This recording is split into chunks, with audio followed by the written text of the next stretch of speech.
ലോകത്ത് എല്ലാ രാജ്യങ്ങളിലും നാശത്തിൻ്റെ വക്കിലെത്തിയ ജീവിയാണ് ഈനാമ്പേച്ചി. ശരീരം മുഴുവൻ കട്ടികൂടിയ ശൽക്കങ്ങളാണ് ഇതിൻ്റെ സവിശേഷത. നാറാണമൊഴി ചെമ്പനോലി കുളത്തുങ്കൽ ബെന്നിയുടെ തൊടിയിൽ കൃഷിയിടത്തിന് സംരക്ഷണത്തിനായി സ്ഥാപിച്ചിരുന്ന വലയിൽ കുടുങ്ങിയതാണിത്.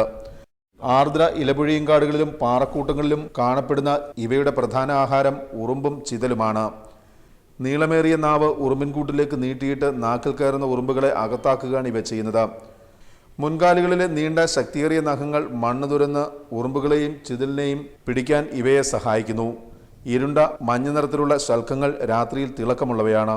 ഈ തിളക്കം ഇതിന് ചില അപസർപ്പക വേഷങ്ങളും ചാർത്തി നൽകിയിട്ടുണ്ട്. അതിലൊന്നാണ് ഈനാമ്പേച്ചി എന്ന പേര്.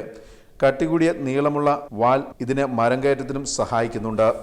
കേരളത്തിൽ ഇടുക്കി, വയനാട്, നെയ്യാർ, പറമ്പിക്കുളം, പേപ്പാറ വന്യജീവി സങ്കേതങ്ങളിലാണ് ഇവയെ കൂടുതലായി കണ്ടുവരുന്നത്. ശത്രുക്കളിൽ നിന്നും രക്ഷപ്പെടുന്നതിനായി പ്രകൃതി നൽകിയ അനുഗ്രഹമാകാം കട്ടിയുള്ള പുറംചട്ടയെന്ന് റാന്നി ദ്രുതകർമ്മസേനാംഗം ഗോപിനാഥൻ പറഞ്ഞു. ഇത് അപൂർവങ്ങളായ ഒരു ജീവിയാണ് ഈ അളങ്കെന്ന് പറയുന്നത്. ഇത് ശത്രുക്കളിൽ നിന്ന് രക്ഷപ്പെടുന്നതിന് വേണ്ടി ഇത് ശൽക്കങ്ങൾ ഇതിൻ്റെ പുറമേയുണ്ട്. ഇത് ഉരുണ്ടു കഴിഞ്ഞാൽ കാട്ടുജീവി മറ്റ് ജീവികളിൽ നിന്നൊന്നും ഉപദ്രവിക്കത്തില്ല. ഇത് ഈ ജീവിക്ക് മാത്രമാണ് ഇതിൻ്റെ പ്രത്യേകത.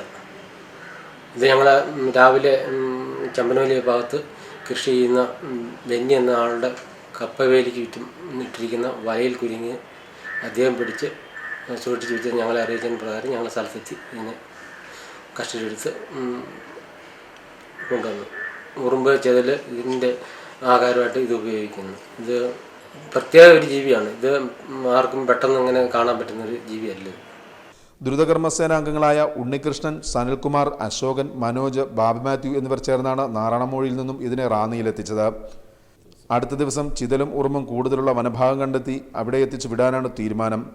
വിവരമറിഞ്ഞ ധാരാളം ആളുകളാണ് ദ്രുതകർമ്മസേന ഓഫീസിലെത്തിയത്. News bureau, Ranni.